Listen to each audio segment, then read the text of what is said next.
Hey, Mark here. I just have a fun announcement for you. So, we recently started doing these Final Fight episodes, and we've been putting them up with the movies, the regular movie, films, and flicks episodes. However, the Final Fight episodes people really loved. So, we figured that we would start a brand new podcast just called Final Fights, brought to you by Movies, Films, and Flicks, where it's nothing but final fights in movies, where we discuss every punch, bite, kick, gut punch, everything you can think about. We do a lot of research and they're short episodes. They're probably about 20 to 30 minutes. They're really quick to listen to and they just talk about all your favorite final fights. So head to iTunes, Spotify, wherever you listen to podcasts, and rate, review, and subscribe and listen to Final Fights. I think you'll really enjoy it. Thank you.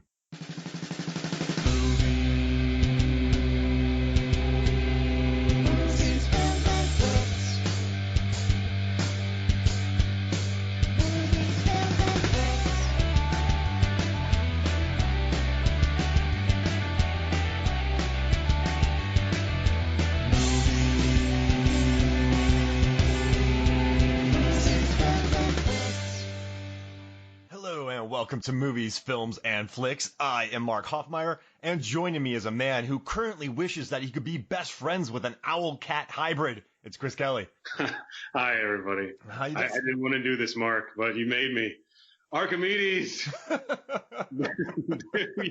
do your worst. I love that little... I mean, it's natural for a cat just to fly away. Like of course, it happens all the time. That's the reason why I Skype now on these podcasts, is because your cats kept attacking me. It flew right in. It was like, oh my god! You were that fish cologne. Chris Kelly, it's a bad idea. I told you 3 times already. So the other day I was editing the podcast for the King of the Ants, which is kind of insane because it's Stuart Gordon directed, and then Tyler McIntyre is kind of a Stuart Gordon fan of Reanimator and all those pictures, so it's a nice what's the word? It's a nice nice flow, yeah. Yeah, like that we went from that into that. But yeah, so I was editing the podcast and I kept going Chris Kelly, and my wife Megan just goes, "Mark, did you just say Chris Kelly aloud?" Like, no. So in this house, you're just known as Chris Kelly. What's Chris Kelly doing? Yeah, all the time, even when I go to work, I'm never Chris or Kelly. It's always Chris Kelly. Chris Kelly too.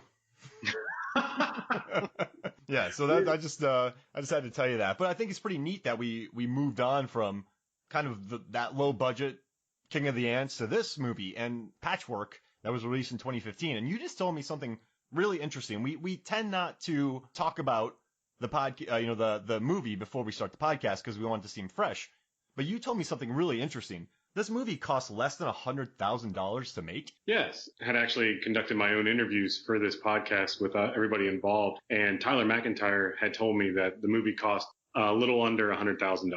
So he wrote, directed, and edited this piece, right? Tyler McIntyre? Yes, co-wrote. Oh, that's crazy. I mean, $100,000, which I kind of want to watch it again now because I don't know how you've worked on indie shorts before, right? But like working on a full length picture, 90-minute picture for $100,000 with the effects that they had in blood in different locations. This it makes me appreciate it more. I mean, I've worked on $25,000 features before where I'm telling you, man, we brought all of our own clothes. We had a couple locations and I had one tree that I moved to every single location. And this is very early in my cinema. This is 2011. And so I didn't know much about production design or designing pictures. I just knew that I had one tree that was like a fake tree. And so for every office scene, I put that fake tree in every single office. And then I put it in the apartment. So when you watch this movie, it's called Undocumented Executive. If you ever watch it, you will notice the same tree in the background of every single shot because we had next to nothing. Like I was using rolling chairs as dollies. We were... I've done movies like that before. I mean, if you want a dolly, get a skateboard. I mean, I really like the ingenuity that we came up with, but I do feel terrible now knowing that I put a tree in the background of every single scene. It kind of hurt my soul, but I mean, but what, dude? This does not look like a $100,000 movie. No, not at all. I think it looks. I thought it was a several $1 million production, especially with the effects, as far as visual effects go with the owl cat. And with the blood alone, I thought that was at least 10 grand right there was for the blood. But there's a lot of body parts. Decapitated heads are not cheap. Yeah. They're not. You have like the arms and legs and all that kind of junk. I mean, that's not cheap. Yeah, I used to have fake body parts strewn around my apartment when it was an apartment. Now it's a condo, but I used to have them out just as like for Halloween and whatnot. They ain't cheap. You can easily drop a couple $100. You know, when you go to Michael's and you find out that the Reefs, when they're not on sale for 50% off, they're like $300. Yeah, right. That's like fake arms. Like that's a deal. I heard from this guy Mark about this fake tree that he's still hustling around for $50. I took that thing. So we filmed in this office building, and they didn't want us there, but they had a bunch of empty offices, so we were able to rent it out for really cheap. So we had to work around these accounting departments while making this movie. I've had to do that, yeah. And I kept borrowing stuff from the people, and they got annoyed about it. Then they stopped letting me borrow it. And then I, air quotes, started borrowing things for the tapes. I always put them back. But no, I mean, I thought that was really cool that you told me about this movie. And you told me about this movie about a year ago when you do your Chris Kelly recommendations. Yeah. I'll save the song for later. And I thought it sounded interesting, but I'm glad I finally watched it. How'd you first hear about this picture? I was on Shudder, and as you know, I'm an avid Shudder user. Just close your eyes and pick a movie. I went on there, and it popped up as the new releases. I watch any of the new releases just to see what's out there. A lot of times you'll see films that are from various parts of the world. I think that same night I also watched Demon, which was a Polish horror film, which was okay. But before that, I watched Patchwork, and I thought, I'll give it a shot. Why not? And I watched it, and I was just blown away with it immediately. I thought that everything about it just looked great. I instantly got the humor that director Tyler McIntyre was going for. I loved the gore. I loved the characters. I thought Jennifer was very, very good. Melanie, Ellie. I just thought all those characters combined into one head was just the funniest idea, and how they're all trying to control the same body and then trying to figure out who did this to them, who stitched them together and why. I just found that was just the ridiculous concept, and I just loved it immediately. Now, I don't recommend anybody doing this, but I loved it when Jennifer runs into the frat house and just starts beating the living daylights out of the guys. But I love the song. So it's 10-20-10 by the Generationals. I Hunted It Down. That song gets me jacked. It makes me want to go run into like a frat house somewhere and run amok. Just scare the living daylights out of people. True story. That house was actually the house that Tori Stolper, who plays Jennifer, she lived there when she was in college. Oh, wow. And that scene, that's a one-take scene. They had three fake window panes that they could use. And that scene was actually shot 6 months after principal photography. So they had 12 days of principal photography. And 12 days? 12 days. They didn't sleep. They did not sleep. Nope. No sleep. So in the interview that I had with Tyler, he said that made the movie, they wanted to shoot this fight sequence, but they didn't have enough money for it. So they had showed what was the result of the film without the fight sequence, and the executive producer then gave them some extra money to do 2 more days of reshoots, and they shot that one take fight sequence within those days. And then that was the actual second take that was used for the fight sequence. So they busted up one window, and then it didn't work because there was a production design issue. Shot it again, and it worked perfectly. And they brought in like aquarium glass, and the thing didn't break. Like, son of a bitch. Like, but 12 days. That's 12 days. Isn't that nuts? Man, how much coffee? All right, so the first day, 4 cups of coffee. Second day, 6 cups of coffee. We'd look like different human beings after the 12th day. Yeah, after that, I think I'd probably quit the business, but I actually looked up the people who did the stunts in this, the coordinators, and that's Caroline O'Day and Trio O'Toole. They've done a ton of work. Very experienced stunt coordinators. Because I watched that fight scene, and there's some good gags in there. There's some good bumps. Oh, yeah. Well. There was one guy up against the wall, running around the room. What was it? The one guy goes upstairs, and then Stitch beats him with the pledge paddle. And goes back around, chases the other guys around the room, throws the one guy through the window. And the cinematography was phenomenal in that shot, too, by Paweł Pogorzelski. That dude's crushing it.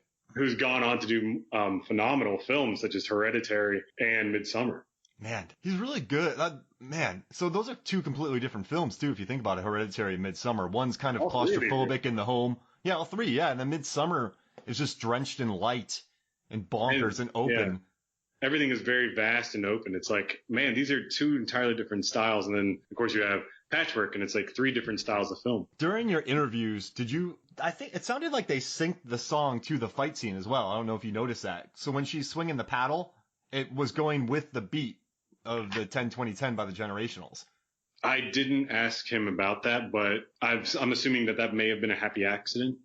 Let's say they did it. Let's give them credit. Great job, guys. You know how much Yeah, phenomenal job. I'm pretty sure that Edgar Wright stole his idea for Baby Driver from the stunts in this film, building a fight scene around a song. What do you think?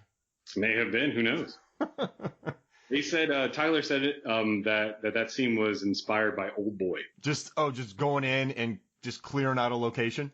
Yeah, yes. Oh, kind of going back, because he went back to that warehouse and had that long hallway fight with the hammer. Yeah. Yeah, with whenever Stitch breaks the door down, the guy's eating the cheese and peanut butter crackers. I just watched that movie, watched it again this morning. I thought it was so funny. She axes the guy in the leg, pulls off his leg, beats him to death with his own leg. I mean, it's natural. I mean, that's what happens, right? You've never done that before? Yeah. Well, I mean, I just didn't want to brag about it. Yeah, I gotcha. Yeah, I didn't want to make. Random question for you. What's the better hammer fight? Old Boy, or have you seen the Raid 2? Hammer Girl? No, I'm not big into those movies. I tried to watch Raid. I just didn't. Oh, those are epic. They got some good hammer fights. Oh gosh. I'll have to watch it. I know you've been telling me to watch it for a while. Got it. I haven't gotten into it yet. No, but yeah, so I mean, just the roving camera, I mean, the movement, the one take. I mean, I guess it makes sense that they had to wait that long to do that. That's a tough shot to get on a 12-day schedule. Just the amount of... That in itself is just one day. I mean, but according to Tyler, that was like half a day. Oh, wow. I mean, but also, you said something else interesting to me as well. You said that Tori Stolper, she was more confident with this film because Tyler is also an editor. And I mean, when you know editing and when you're producing, writing, directing, when you know your budget, when you know your producers, and when you have your days pretty much storyboarded out, you kind of know what you want when you're going into this process. And I tell my students this all the time. If you don't have that much money, the best thing you can do is storyboard. I mean, it's free. It's cheap. You can plan it out, get each shot. So, I mean, I guess half a day is not that surprising for someone like Tyler's used to moving quick. I would agree with that. Just like how he would know what to look for and how to make it look. Would definitely give confidence in your actors, because a lot of times, as we both know from working on films, when you're working with, you don't know who's the director, how he's going to work, but knowing that his background is in editing, that would totally open everybody up. Not only that, but the majority of these people had already worked with Tyler on the previous productions of his. You and I would have hated working on this movie. You want to know why, Chris Kelly? Coffee? I don't know. Yeah, well, no, you know how much time we've had to sit around, drink coffee on some pictures? Yeah, no, that's a good point.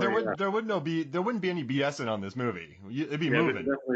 This would not be Marvel. We would actually need coffee on this because we're not sleeping, not just because we're bored. So before I talk more about coffee, how about we get a Chris Kelly breakdown of this movie?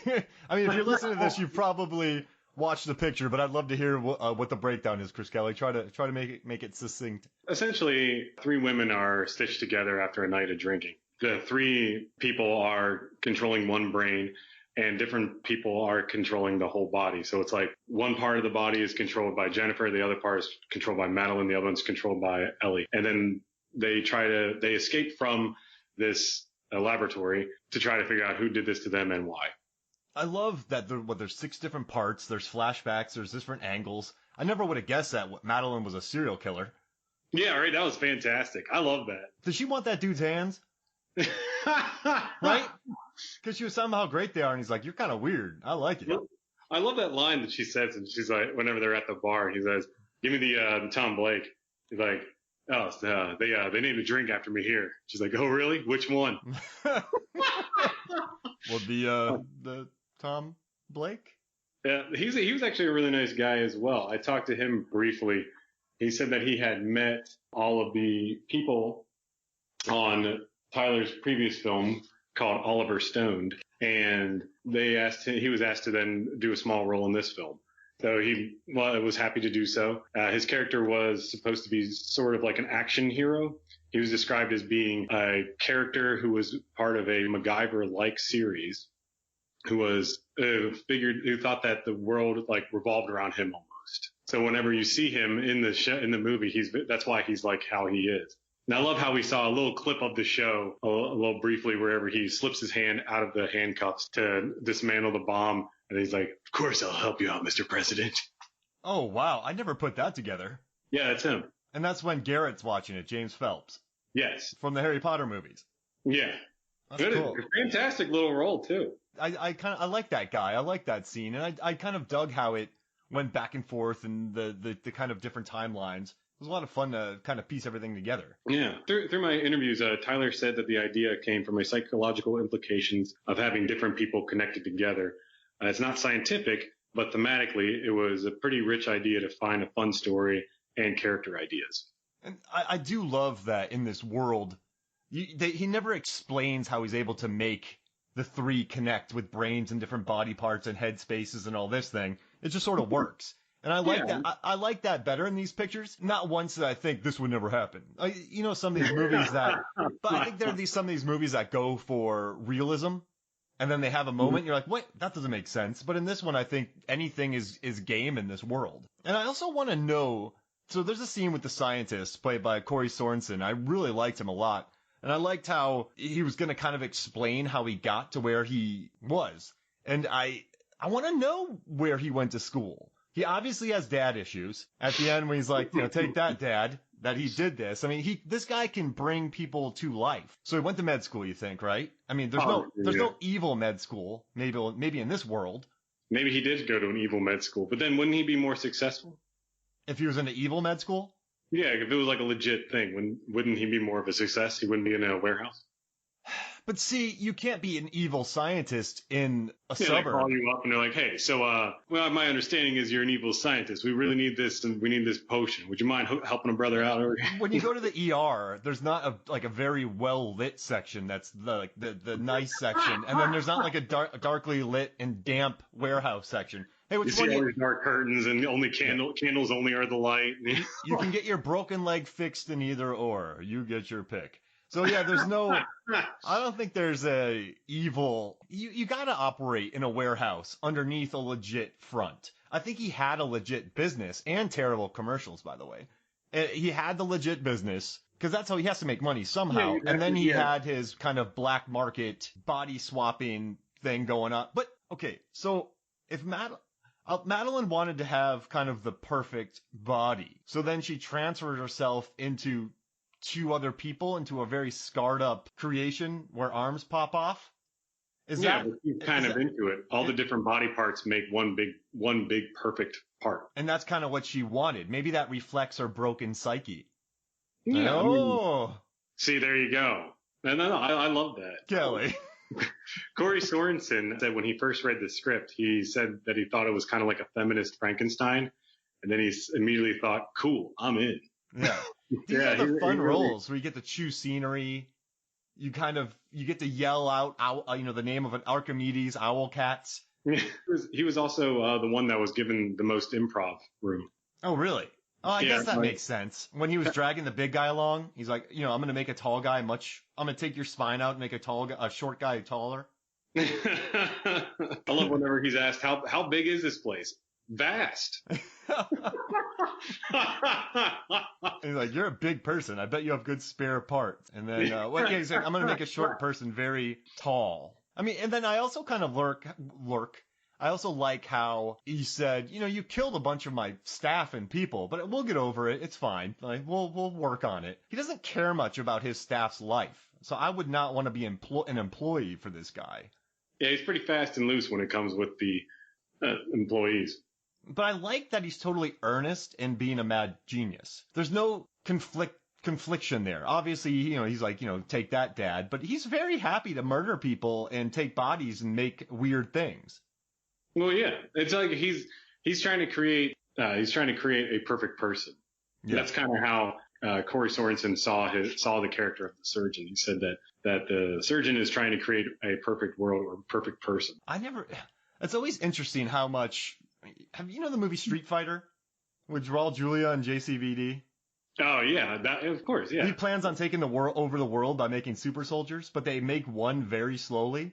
So like, what's the What's the return value? By like 2050, you should be done with like at least a quarter of an you have six people.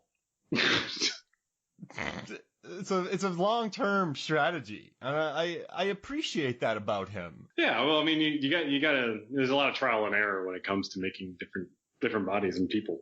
Now, where are the cops during all of it? Well, obviously, like a lot of these people that are getting taken they don't really have too many friends or people who really care about them. Oh yeah, you're right, right? It's only a crime if it's announced. I guess they established that early on, right? Because you have Jennifer, you have the party girl, you have Jennifer, who's obviously the only person who really pays attention to her is someone that's already married to another woman. Who wears a Bluetooth at all times.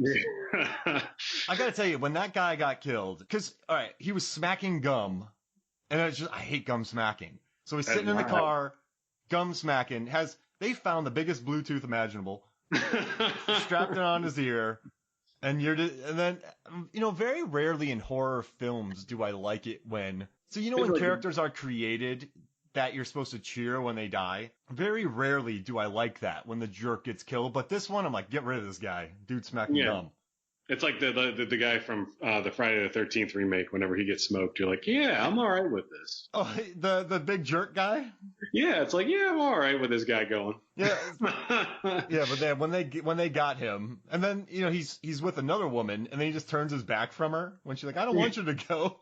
I'm like, man, this guy. Jeez Louise. One of the things that I thought was funny was that the way that Corey had put it was that the film they were given a lot of improv, and Tyler gave all the actors room for growth and whatnot. But he said that Tyler was disciplined enough to get everything done so we didn't feel like we were in a clown car. Well, maybe a clown car that was being towed by Tyler. Oh, that's cool.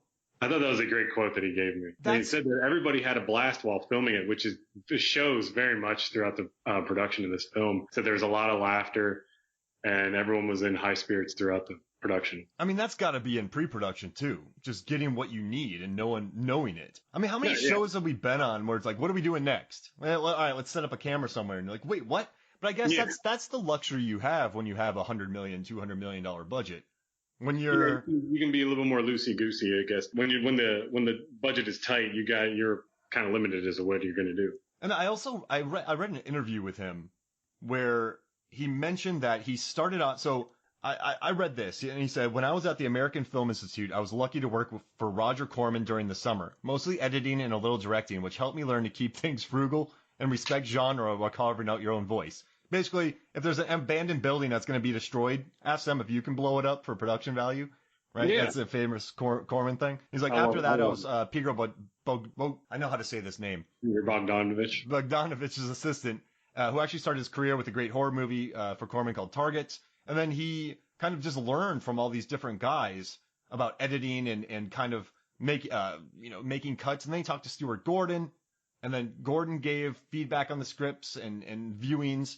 So he had some pretty great mentors on this picture. And I think they taught him probably how to get the bang for your buck. And these guys all respected genre too. This is very much so a genre picture meant for genre fans.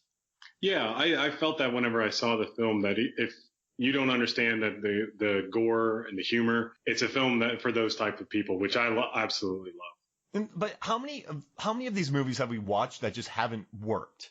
Right? I thought the acting was solid in here. I thought the effects were fun. I had a good time with this picture, whereas I've watched other ones that I felt just kind of disjointed. Right? They haven't worked. But I thought the acting was excellent by everyone around. You actually liked a lot of the characters going through. The scene when they're in their room, kind of talking about what they like and what they can do. I mean, it is pretty interesting that they dealt with becoming 3-in-1 pretty easily. But I mean, you got to make a movie, so who cares? But like the hula hooping, and then the ones like, I don't get along with my dad. Like drop that down there pretty quickly. I can do my own taxes. Yeah. No, I think there's enough character building moments that I kind of dug in this picture. Yeah. Everybody meshed together really well. Tyler had told me that his original, what was supposed to be used for the characters was that Jennifer was written a lot like one of his good friends. Ellie is the ditzy blonde, and originally she was supposed to be the relatable one, and she was supposed to make the intelligent decisions, but the world around her is the one that manipulates her and aims her in a bad path. And Madeline was written very differently, but they had various ideas, wound up just letting Maria Blasucci, who was the lady who played Madeline, allowed her to create the character because of what she did during the rehearsals. And she's done a lot of Drunk History. Yeah, hell yeah, she did. Oh my God. I saw that. She also does her own podcast. She does a podcast for Erios. Cool. Drunk History. That'd be fun.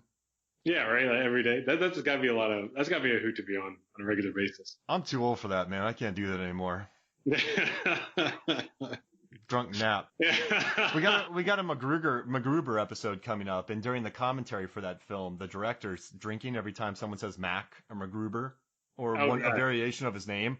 And I was thinking about during the podcast, I'm like, no chance. I was like, I'll just do coffee. The Grave Dancers did the same thing, and by the end of it, they take a drink every time you see a lamp because they had a lot of lamps donated in the Grave Dancers. Have you ever seen that?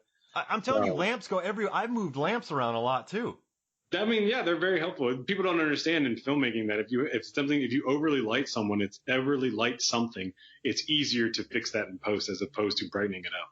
Yeah. And also, in a lot of these dark rooms that you have, I mean, you can't be bombing in 12Ks outside of a house if you don't have the budget. So you're going to need a lamp. Of course. But one of the things that I really liked was that the inspiration for this movie, that it's pretty obvious that it's the 80s and 90s flat stick type of films, such as The Evil Dead, Reanimator, and Dead Alive. One thing that I thought was interesting was that Tyler said he had not seen Frankenhooker prior to making this movie. And Frankenhooker is a lot. I mean, they're very much they're not obviously not identical, but they have a lot of similar moments in them. It was like, that's interesting that he had come up with this movie without seeing Frankenhooker to begin with.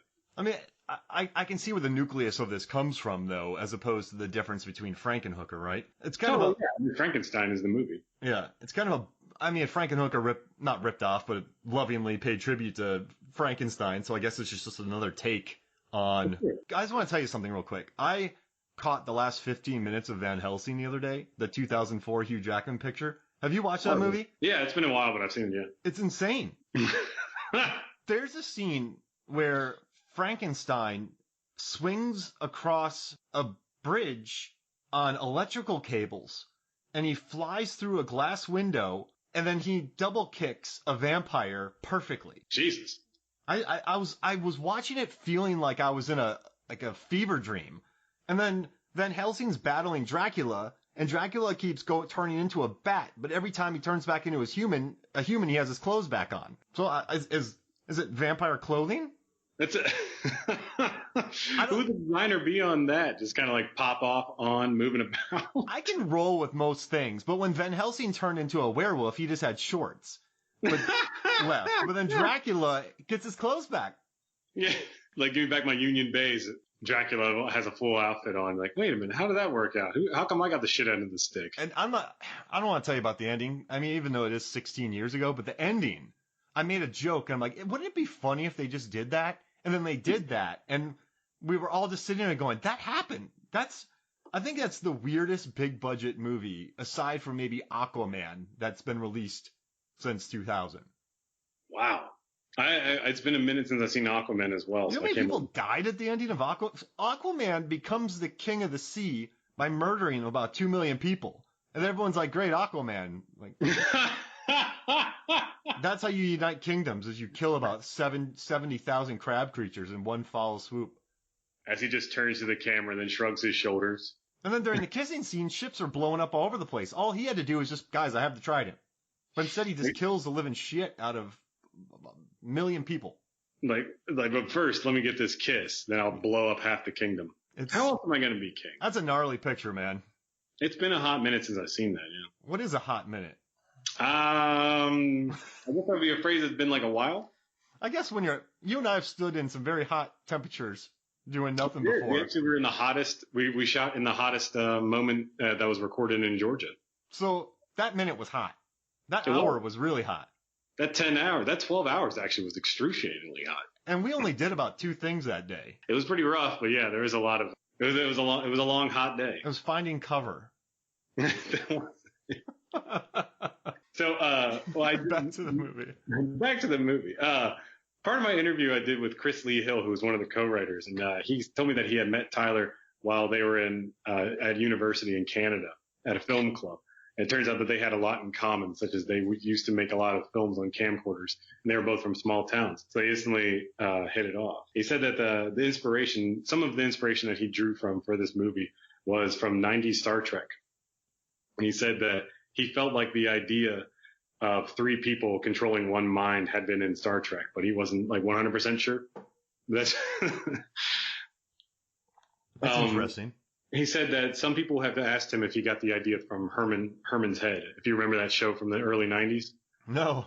You remember that? It's kind of a cheeky show. It was one of those very early 90s shows where a lot of the cutaways in the episodes would be inside of his brain, and it was like another version of him talking to the screen, and then he would act it out. So it's kind of like he was controlling himself and so forth and whatnot. But he said he had never seen the show, so he didn't connect the two. That must suck when you make something. Because Chris, like when you make a picture and someone's like, "Oh yeah, that reminds me of Frankenstein," or "That reminds me of this," it's you got that idea from Slugs, right? And you're like, I never saw Slugs. I mean, there's basically 7 stories that are told, isn't there?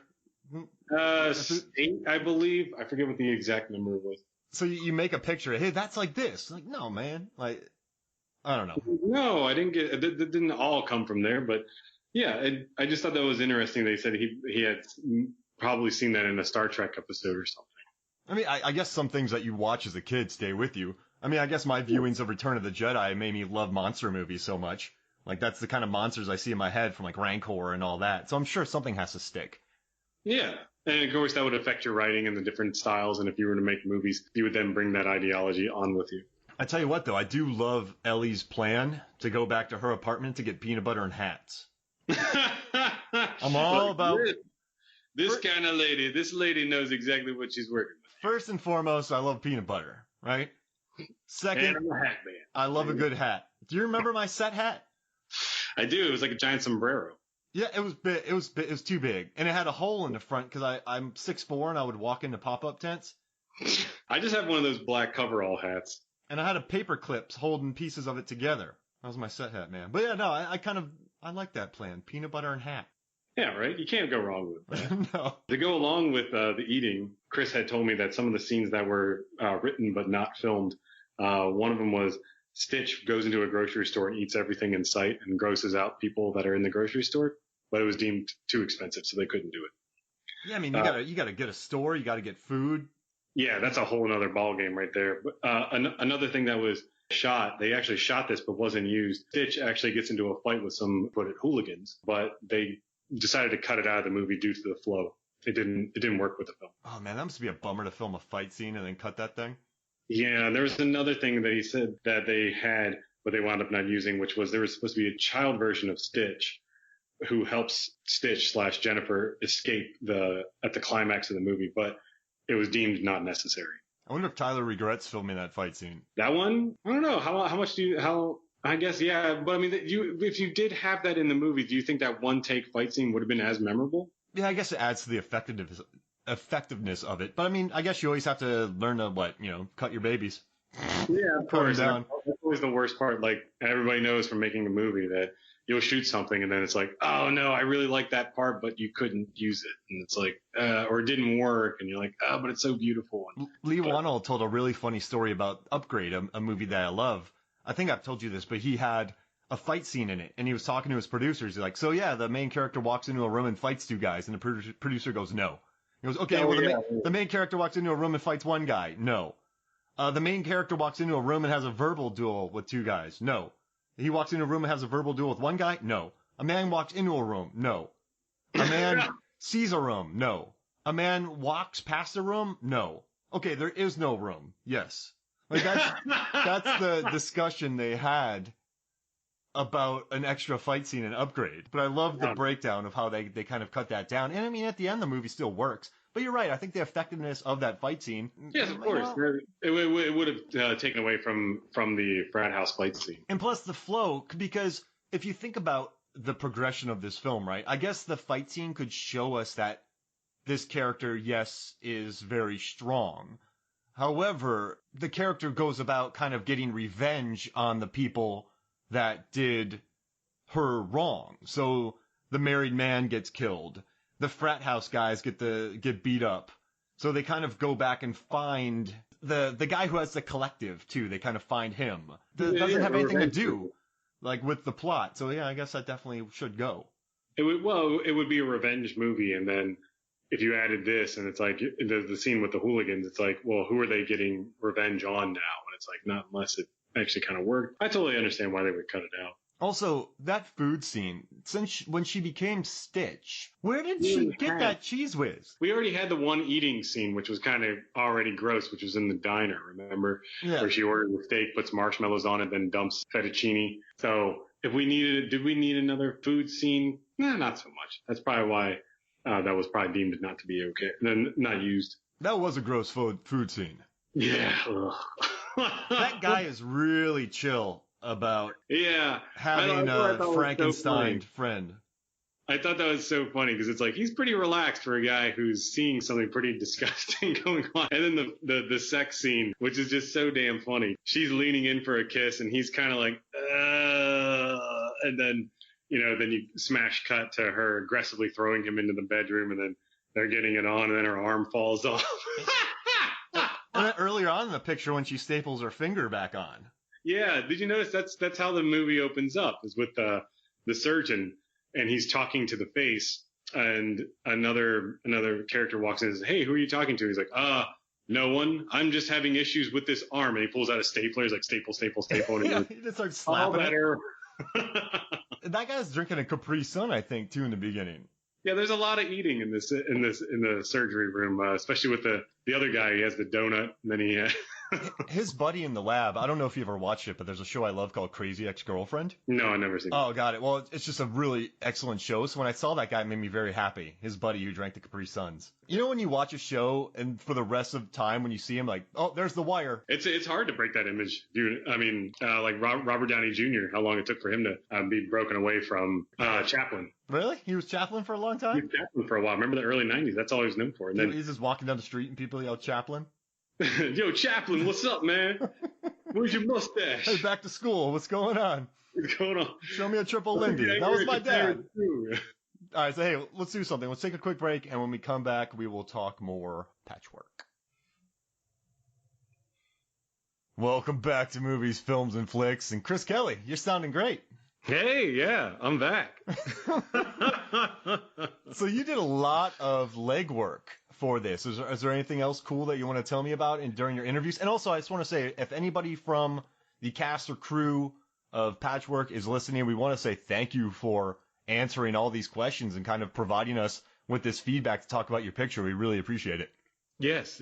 I had sent out emails to everybody involved with this production, and I contacted a lot of people. Everybody internally within this film production then forward my information, or forward me their information to then talk about this film. So I'm really happy that everybody was really open and really willing to want to talk about this film. Marley Vihiri, or she goes by Mars, she said she's the production designer, and she said when she read the script, she instantly loved it. She was friends with Tyler from AFI, and she did a lot of shoots with him prior to this. One being the short film Patchwork is based on, called Patchwork, which if you haven't seen the short film, there's a limited release that's happening right now as we're recording this podcast on VHS. It's really enjoyable. It's very short. It's roughly 3 minutes long. It's that scene in Patchwork where Jennifer wakes up and she's saying, like, I mean, all the three voices are going off at the same time. She's hungover, like, oh, my skin's crawling, my hair feels weird, etc. And then she screams. And actually the scream that's in the short film is the same scream that's used in the feature film. Oh, nice. Yeah, it's really interesting how they compiled all that together. That was actually used as a makeup test, so that to try to get funding for another film. But according to Chris Lee, that idea was then Tyler and Chris were both pitching ideas back and forth. And that's how they come up with a feature version of this. It's kind of funny because Chris Lee told me that he was actually sleeping on Tyler's couch at the time. So I just imagine him like sitting there, like he has a sleeping bag pulled up over him, like, hey, how about we just make a feature out of this? I mean, that's what you got to do nowadays. Make the short to get the funding. Of course. Yeah. And I mean, people have been doing that since filmmaking in general. Sam Raimi did the same thing with Evil Dead. Yeah, they raised 12 minutes short. They had their Super 8 films, and then they raised the money from a bunch of dentists. And then they went to the woods of North Carolina and had a miserable experience. Have you read his books, If Chins Could Kill? Oh, no, I've always wanted to. I think you were the one who told me to get it on Audible. I never got around to it. I love Bruce Campbell, man. And he might direct Doctor Strange 2, Sam Raimi. Really? That'll be a good movie. I might come out of retirement to drink some coffee on film sets if that happens. I didn't work on the Doctor Strange. Well, that was filmed overseas. That was in London, yeah. Yeah. I mean, why not, Chris Kelly? I could fly over there. Why not? I've had crazier offers for filmmaking. And I gotta say, for $100,000 though, the production design in this movie, because all right, so first and foremost, you got to think that a lot of the production design, you had some solid actors, 12-day shoots, but you had a lot of kind of gore in here. You had a lot of those kind of gags. But the production design, I mean, she hits above her weight in this one. She really did. Mars told me that the original Frankenstein was the inspiration for the laboratory and that they wanted to go for cringe value. So she tried to make it as dirty as possible. Then it's grimy. Yeah, it's definitely, you feel the dirt. She said that then they wanted to update it for modern audiences. And most of the locations that were used were left as is, or minimal as possible was added to them. I mean, that's a big part that I tell a lot of my students with production design and looking for locations. You kind of got to find a spot that kind of tells a story already if you don't have a budget to dress it. Exactly. That's I mean, a lot of up and coming filmmakers, that's what, one of the things they always come into road bumps with is that they want to make, Mad Max with ninjas. And it's like, well, try to do something that, already has a story that's already there and then make your story around that. If I was a producer, I'd be like, how about Mad Max with no ninjas and no Mad Max and no cars? Because if we get streets, we got to close the streets. That means we need permits. And then we need police officers and blockades. Like, screw that. Think of something that you can shoot in a church parking lot. Yeah. And the only God Forgives, we just talked about it recently on the podcast. I listened to the commentary, and they didn't have much of a budget for that. They actually had to go do a screening of Drive to raise money to finish the film. But Nicholas Winding Refn, he tasked his crew with finding clubs in Bangkok that were already dressed. They didn't have money to dress sets. So they just found places that were dressed already and let that production design speak for itself. But I do think, I mean, they picked the right locations. I liked the dorm room. I liked the apartment in the beginning. You don't spend much time there, but I liked the lab. I liked, obviously you have to have scarcely decorated apartments, but a lot of these kids are new, and like she had just moved into a place, so that's not going to be fully dressed, right? If you just move into it, you don't have to dress it that much. If you are that one guy he just was looking for a residency. Like your house isn't going to be decorated that much because he's kind of moved there to find an area. So yeah. I think they really chose wisely with production design. Yeah, I think Mars did a phenomenal job. That's something I appreciate that art a lot. And I think there's beautiful production design in the massive film. So, Black Panther, Hannah Beecher Stowe, she was prepping for that for a year, but they also had $200 million budget to kind of prep everything they need. So, I mean, the Oscar was well deserved, and I think it's worth teaching, but I love teaching smaller areas of production designs, like just watching the nuances that you can add on a budget. That's the best teaching moments for me. Yes, being able to work with your surroundings, that's probably the best teaching method you can do. And this movie had no annoying extras. I was watching a movie the other day, and I got really grumpy. Idle Hands? No, remember the extras in that? The director wrote a poem about the extra. Yeah. Oh gosh. Because they had to edit around her because she just kept getting to the front of the line, and it's like, I noticed some extra walking the other day. I'm like, no one walks like that. No. Yeah. People don't get it. When you're watching a movie and you go on a film set and then you're like, hey, we just need you to be walking a dog, and then all of a sudden they freeze up and then start walking in a weird way, and you're like, this is not a Monty Python skit. Is that guy doing the robot? Yeah. What? Yeah, just boggles the mind. But no, I mean, that's, I guess, really great to the ADs and everyone on set that there were no extras that annoyed me in this picture. Yeah, everybody flowed really together well. Everything looked believable. I think that'd be fun to decorate that lab that guy was in, the scientist. I mean, he doesn't have a name, so I got to call him that guy. The different chemicals and whatnot to put into it. Yeah, the beakers. That's my goal in life, is to set up a beaker production design set and just have some boiling pink liquid. Gotta have green. I made fake drinks before. For AMC, they show the thing beforehand where, for some reason, everyone has glasses in the AMC ads with bars, and they're holding a glass cup of Coke. Like, what? Yeah, how come every time I go there, they just give you like a plastic cup? You're like, what? No, I want the glass one in the picture. And martini glasses that people have. I actually did learn. So I did a short with my students, and I bought, let's see, what did I buy? I bought regular tea, I bought green tea, ginger ale, and a few other items. And I found out that ginger ale, if you let it be flat for about an hour, it makes really good beer. You can make different drinks with the different kinds of tea. So I went and I bought a bunch of different things and made mixed drinks for a bar scene. So what you're telling me is you're drunk right now. So much ginger ale on me. I know it's noon on a Monday, but Kelly, I tell you, it's been a hard week already. I mean, it's lucky. I mean, 9 a.m. it was worse.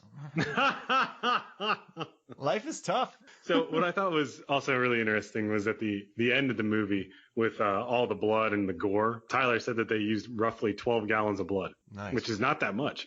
That place was soaked. I mean, listen, have you ever spilled a glass of water and you just find water somewhere else a month later? So yeah, you can make 12 gallons work. Yeah, definitely. Especially with spraying it and everywhere, just putting in a little bit of a brush and just splatting it around. The slipping and sliding that the surgeon did, Corey said that was actually real because he was trying to stand up, but he just kept falling over. It's like the hell with it. I'll just be on the ground. I never paid attention to the floor, but I mean, I don't know if it was concrete or linoleum, whatever it was, but if that's linoleum, you're not getting up.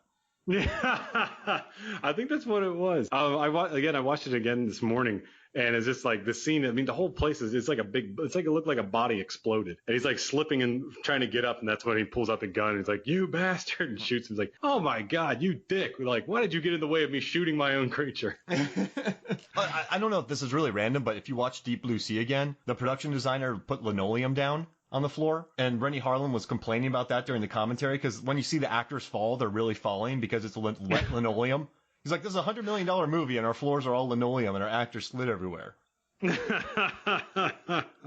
I guess going back to some of the smaller moments that we were just talking about, I like when she's eating cereal, and she can't quite get into her mouth, so the other hand helps. Those are neat little touches in the film. Yeah, Tori did a phenomenal job with that. I mean, it really looked like she was 3 different characters trying to control one body. Yeah. Legit physics. There's a lot of physicality in this role. Right? Yeah. She went above and beyond. I was very much impressed with the film. I wouldn't be able to do it. No. My acting days are long and gone. Even if I would try to do it, I don't think I'd be able to do it quite as good as she did. I'd just be one of the weird Romero zombies from '68 that looks at the camera. Yeah. I would just be like, release the owl cat. I screened that for my students, Night of the Living Dead, and I showed them the extra that just looks at the camera and he's walking naturally in the background. Yeah. And then that inspired 50 years worth of zombie pictures. Yeah, right. There's a good guy getting stabbed in the head in this movie. Yeah, there's a lot of good head stabbing. The frat house guy, he really gets a good knife to the head. That's the serial killer in them, correct? So they all kind of have a blending of their personalities? I was thinking of the same thing, that maybe the different personalities are egging her on to kill. Or maybe they're all talking about it, and then Madeline gets worked up to the point where she does the killing. I think Madeline wants to kill the whole time. Yeah, but the other two don't really, like Ellie and Jennifer aren't really into the killing as much as one would think. So then they are talking about how they've been wronged, and then it's Madeline that's then driving the force. Because in the beginning, when they kill Bluetooth, they're kind of happy about it, right? All 3 of them, they're like, that was great. Yeah, like, good job. Let's do this again. I know a frat house, and these guys dicked me over. So then they go in to kill more. So they're kind of bad influences on each other, right? Kind of led on by Madeline. Yeah, they're all kind of all the same people trying to egg each other on. And to be fair, they've been combined into 3 people, so who knows where their brain's at. Yeah, of course. I love the scene where she goes to the nightclub and the guy who's like kind of a douche is like chatting up all the girls, and then Stitch walks in, picks up one of the, I don't know what those are called. The stanchion, I guess. Turns to the girl and she's like, "Were you with him all last week?" And she's like, "Yeah." Again. Now, that poor guy, all right, so he was a jerk, but he didn't deserve to die. No, he definitely didn't deserve to die. I think it would have been funny. I mean, but it's funny to see getting back at all these different guys that screw him over. Didn't they say, I liked when the guy said that, we don't call it a crew anymore, we're a collective. And you hear a lot of that, where there's an art collective of people who make pictures together. They're part of a collective. So I kind of liked, maybe that was an insider Hollywood type thing there with the collective. We're in a collective. Yeah, it's pretty cool. I like seeing whenever the same group of people make another movie, much like it translated into Tragedy Girls, which was their follow-up. Man, that was a big. Before we get into that, if you were Garrett, how would you feel at the end of this picture? I'd be pissed. I'd be really pissed, to be honest. Whenever I first saw this movie, I was like, "Oh man!" I'd be angry. But then again, he gets shot and he's dying. So this is kind of a way to save him. There is something to say here. I guess he does save Stitch because she's about to get sawed, but she told him not to come. Yeah, I mean, it is kind of his own dumb fault. And then he shows up and gets shot. And then he gets called a dick as he's dying. And his spine is going to be used to make a short person much taller. Another thing I thought was pretty funny was that other animals had been written out to piece together in this movie. It wasn't just the owl cat, but one of the ideas was a snake bat. That sounds horrifying. A really great quote that I got from Chris Lee Hill was, he said, "Personally, I like the idea of every owl cat, there is a cat owl to match." But he said that while they were making the movie, one of the few fun moments that he had was watching the 3 ladies when they were rehearsing the fight sequence, because he said it made him feel like this was a much bigger movie than what they had envisioned. Well, that's gotta be a good that's feeling. A nice home feeling. You know what I mean? Like whenever you're on it, you got to be like as a writer or director, and you're watching something that you've written being acted out in front of you. It's like, it's a nice feeling. I just feel it's very nice, warming. How did your Santa short feel when you saw the finished product? I liked it I really well. When we chopped it all together and it was edited, I believe it was just a few minor tweaks, because there was a really really extreme close up on the little girl who says, "Santa, can I go home now?" at the end. We had a really good tight close up on her face. It was beautifully shot. However, it didn't match the movie. Really didn't. It was a beautiful shot, though. I'm not going to lie to you. It really is gorgeous, but it just didn't fit. Why would you lie to me, Chris Kelly? What is this going to lead us down something, Chris Kelly? I'm worried about this. Now I'm really worried. I had a buddy that we all called him No Lie. He's like, "No lie, man. This hot dog's great." Like, well, okay. Like, well, why would you lie to me about a good hot dog? Yeah. What haven't you been lying about? Like, have you been lying? You told me that you liked relish. No one likes relish. Wait, you didn't say no lie before that. Does that mean you're lying? He was either really brilliant at getting in people's heads, or he just occasionally said, "I'm not going to lie." Like, I think he's mediocre getting in my head, and I think he's lying. So I have a question, and this is about Tragedy Girls. Who do you think is a better director? Mario Wario or Dario Argento? I'm going to go with Pario. What was it? Pario Gargento? Yeah, you said the wrong word. Yeah. Oh, yeah. That was just real. I loved how they pretended the whole time to not know anything. And it's just, that movie was brilliantly made, too. And this is not a knock on Patchwork, which I really enjoyed, but the step up to Tragedy Girls, well, that was a very confident step up to that film. It felt like a lot bigger movie. It felt like a lot more going on, a lot of more moving parts. Big kudos to everybody involved as well, because it showed that they went from one film to another, and it just really showed that they could handle something of a much larger caliber. Not to say that Patchwork wasn't a beast in its own, but it just really showed with Tragedy Girls, especially with the burning building, with everyone being trapped inside. Someone upside down getting their head sawed. You had bite gags going on. You had actual moving vehicles.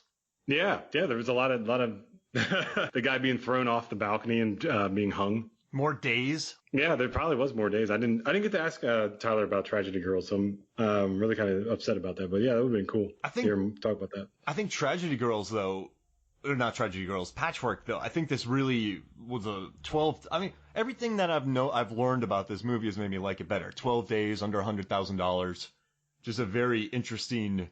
I mean, this could be a good film to teach in class, just to talk to the production designers, to talk to everybody, just to kind of see how to stretch a budget. I definitely agree with that. I think that this film would be great to use for any aspiring filmmaker to just say, like, oh, I don't have the money. It's not in my budget to make what I want. And it's like, well, look what he did with less than 100,000.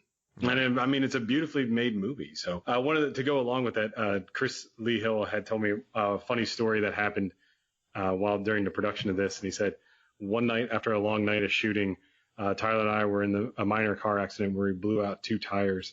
We were both exhausted, but we had to eat ice cream sandwiches that were given to us by Ethan, the producer and the person who ran Crafty, to transport. So sitting there on a curb at 3 a.m. eating ice cream, melting ice cream sandwiches, waiting for a tow truck.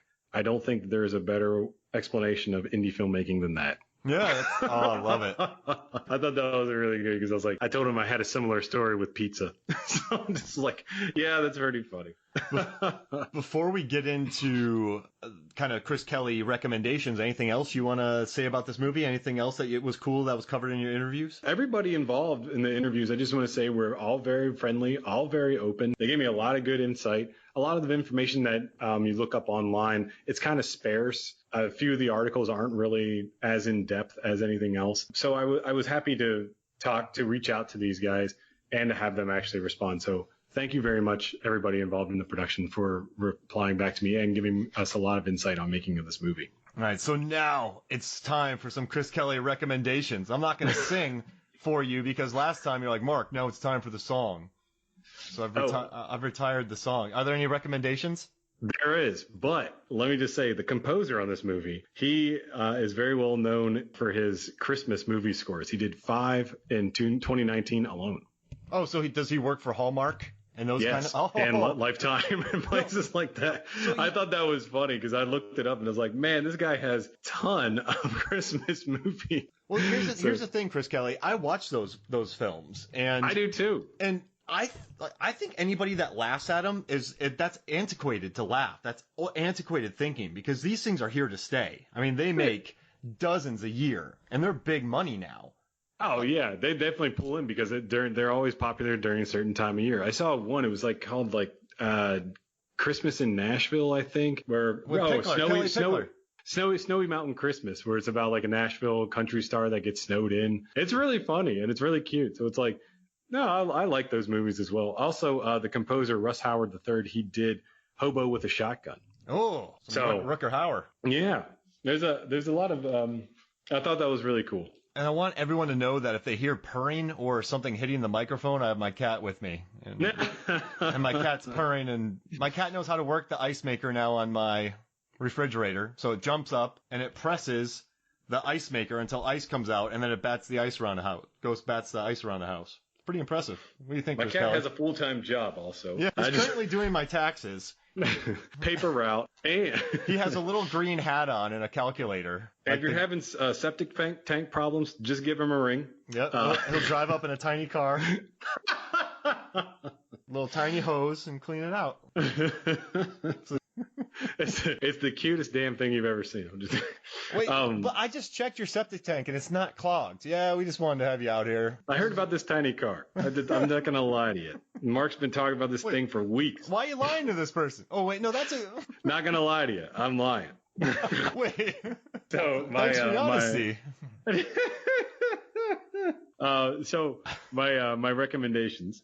I do have 2 recommendations. As I said before, that my recommendations, whenever we do a podcast, you think of this podcast as being the meal, and my recommendations is more like a wine or a beer or maybe like a side dish to complement this. They may not be directly related, but they complement the film very well. First recommendation is Assassination Nation. Oh yeah, I watched that. It's a great movie, isn't it? That's Neon. Neon's crushing it. No, yeah, all their movies are very, very vivid and very raw. That's what I like about them. Wild Rose came out this year. I absolutely adored that. I got I haven't seen that. I got they also did Monos. So I don't think I've seen that one. And Apollo 11, that should have won an Oscar. Yeah, that was a great one. Portrait of a Lady on Fire, dude. That should have won Best Foreign Film. Tony, I haven't seen that, but I'll have to definitely. I'm not gonna lie to you, Chris Kelly. Not gonna lie to you. Assassination Nation is on Hulu right now. Oh, actually, well, let me just add that if you do want to watch Patchwork, it is on Shudder, and I spoke with the guys at Videodrome here in Atlanta, Georgia, and they will be ordering it to be rented shortly. Nice.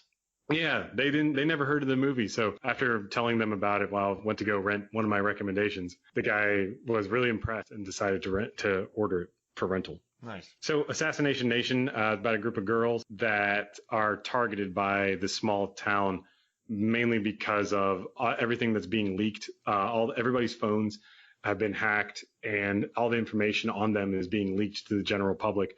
And the general public is then turning on everybody. You have the mayor, you have the principal, you have distinct characters throughout the whole movie, and everyone links this back to these four girls. And the town then wants to kill them all, kill those girls, and the girls then wreak havoc on the town. Whether or not they live, I mean, I guess it's kind of up for debate if they'll be killed, but it's very violent, it's really enjoyable, and I just recommend this one to go along with Patchwork. Love it. And then what's your second? Psychos in Love, the 1986, released in 1987. Classic.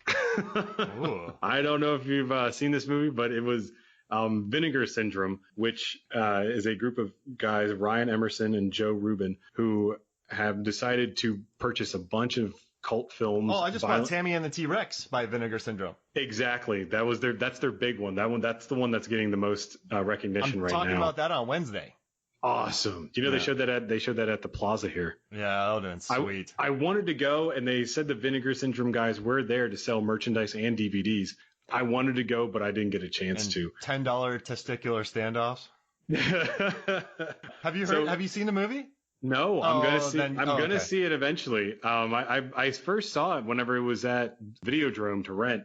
I just thought it was the most ridiculous concept of a film, and then I saw it on Shudder, and I instantly wanted to go get it. Denise Richards plays it perfectly straight, man. She nails it. It's played so earnestly, the movie, and it works. It's really fun. Awesome. Yeah. So Psychos in Love, it's to rent at Videodrome right now. It's not streaming anywhere, but it's directed by Gorman Burchard, who was an indie gore filmmaker. Now he does more documentaries, but he was well known in the 80s and somewhat in the 90s as making kind of strange horror films. And this one is about two people. It's really funny. It's done kind of like, it's kind of hard to tell like if he's going for a documentary style or if he's going for a storytelling style or if he's going for interview style. But basically it's about a guy who hates grapes, violently hates grapes, and he kills people. And then he meets a woman who also violently hates grapes, and then she also kills people.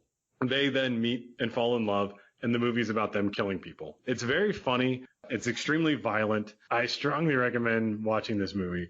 If you can find it anywhere to rent or to purchase, I would recommend getting it. The DVD is chock full of features, 2 commentaries, tons of deleted scenes, behind the scenes footage. Vinegar Syndrome, they are jam packing these DVDs to the gills. And I just love it. I think it's so cool. I love it. That sounds fun. Yeah, I'm the Vinegar Syndrome guys. I'm really impressed with the movies that they're putting out. I mean, they're really digging up anything that you didn't even think existed.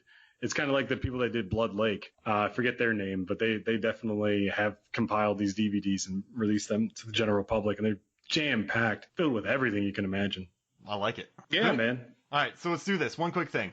Let's do a quick draft. Yes. So that we're going to put on Movies, Films, and Flicks Facebook. So what we'll do is we need to draft a team, and I haven't even thought about it yet, but let's do a team where any movie featuring the loss of a limb. Okay, movies featuring the loss of a limb. Yeah, or leg, arm. You could even do decapitations. Just movie where people lose a body part. Okay.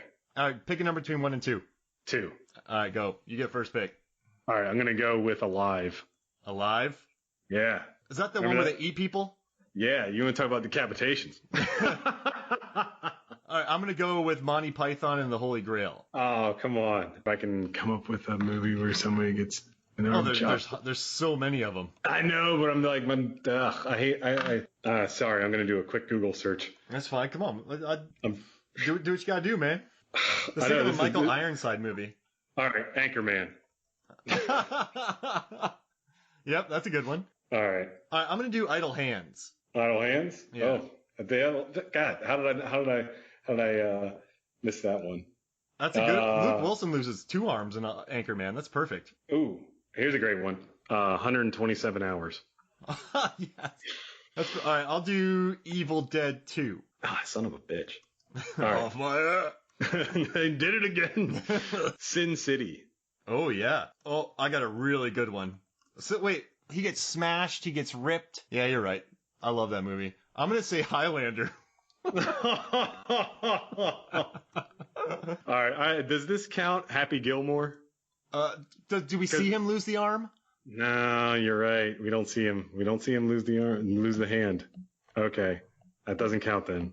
All right. Cannibal Holocaust. Oh my goodness. And this is one of my biggest articles, by the way. I wrote an article about limb loss, and this has been one of my most read articles that I've ever written. Like, how does that movie bring out the people, the fans? All right. I'm going to say, I want to do something weird. I know. It's a tough one. I'll do Total Recall. Ooh, good one.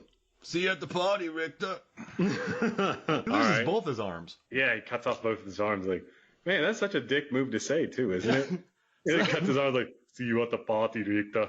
Like, geez Louise. Thanks a lot. Speaking of, I showed my girlfriend Under Siege. Good old Steven Seagal classic. There's some great lines in that one, too. He literally rips out the guy's throat, literally. Tommy Lee Jones. Gary Busey. All right, so you have Alive, Anchorman, 127 Hours, Sin City, Cannibal Holocaust. I have Monty Python, The Holy Grail, Idle Hands, Evil Dead 2, Highlander, and Total Recall. All right, can we add one more, or is that it? Sure, we'll do 6. Why not? All right, Predator. Oh gosh, that's a really good one. Blows his arm right off. You know what? Maybe I shouldn't let you do 6. All right, so I got to come up with one more. I'm sure people are screaming at the Kramer versus Kramer. Yeah. Wait. Oh man, 13 Assassins. There's good arm losing. Swim fan. Oh no. Oh dude, I got it. Hot Tub Time Machine. Man, you're that's a an entire bastard. That's an entire subplot. There's the whole How subplot. did we not see that coming? It's gonna happen now. Oh man. Don't tell me this is how he loses his arms. Shit. No, don't help him when he gets stuck in the elevator. Yeah. Oh, this is good. Predator's legit, man. Do you want to lose one? Okay, so what's my list again? I'll drop total. You have Alive, Anchorman, 127 Hours, Sin City, Cannibal Holocaust, Predator. All right, I'm going to take out Alive and put Predator. Okay, and then I'll lose Total Recall. I mean, it's a great line, but Highlander just makes me laugh. Oh my god, that's another phenomenal film. No, I'm going to lose Idle Hands, and I'm going to keep Total Recall. Are you sure? I mean, they're both pretty solid. Well, I already have a guy losing a hand to Evil Dead 2. Yeah, that's a good point, yeah. I have an entire arm getting lost. I have legs and arms. I have arms. I have a hand, and I have heads. Heads, arms, hands. We'll roll. Oh, Alien would be good, too, when the robot gets decapitated. All right, so, hey, this was fun, man. Thank you for joining me, and thanks for doing all this work. Oh, yeah, no problem, man. The next time, I think we're doing Liquid Sky. Yeah, Liquid Sky. So for me, Mark Hoffmeyer, and for Chris, I ain't gonna lie, Kelly. This is Movie Sons of Flicks. We'll see you next week, and we'll watch out for the Liquid Sky episode that's coming up maybe in a month or so. All right, bye.